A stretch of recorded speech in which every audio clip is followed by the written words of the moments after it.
Alex, thanks kunijoin kusikiza Truth Kiasi.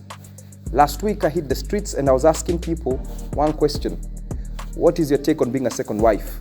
Now, the particular people I asked this question were all ladies. And what we found out on the streets, you have seen some of those clips. Our conclusion, ilikuwa ni, out of 100%, 90% of the ladies we talked to were okay with being second wives.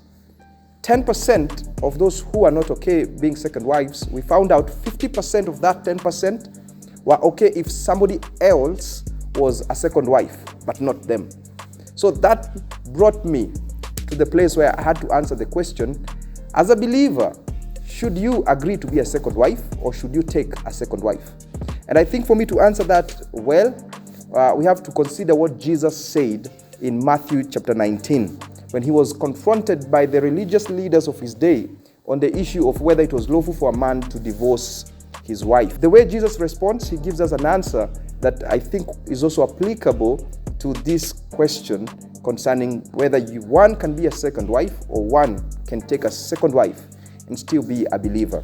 So he said this concerning whether a man should be able to divorce his wife. Chapter 19, verses 4.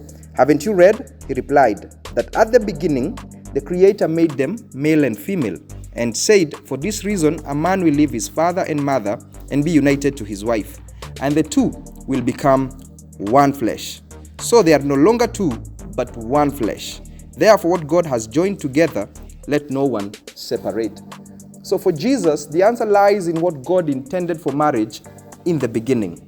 Even the question right now we are forced to answer in our day to day because it's an issue in our generation, concerning second wife, the answer lies with what God intended in the beginning.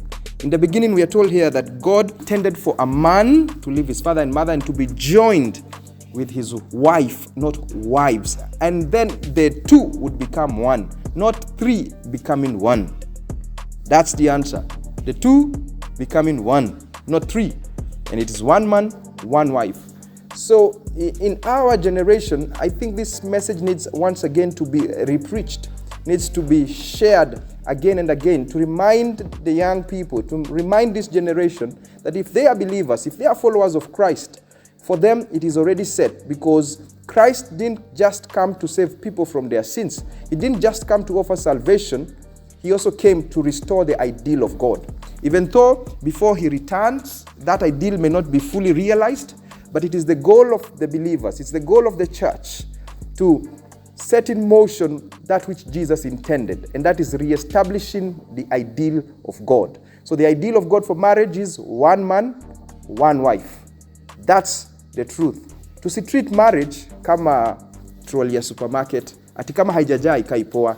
Kama marriage yako ati ina wanaume wawili ama watatu ambao uko na relationship now ati haikai poa, because that's the thinking people have today. Kama this man doesn't have 2, 3, 4 ladies in his life and yet he's a married man, ati aoni kama life yake inakaa poa. We cannot treat marriage kama trolly ya super. Marriage has to be respected. Marriage has to be treated as God intended. One man, one wife. That's the truth. 𝗗𝗶𝗴𝗶𝗁𝗲 Rev Alex.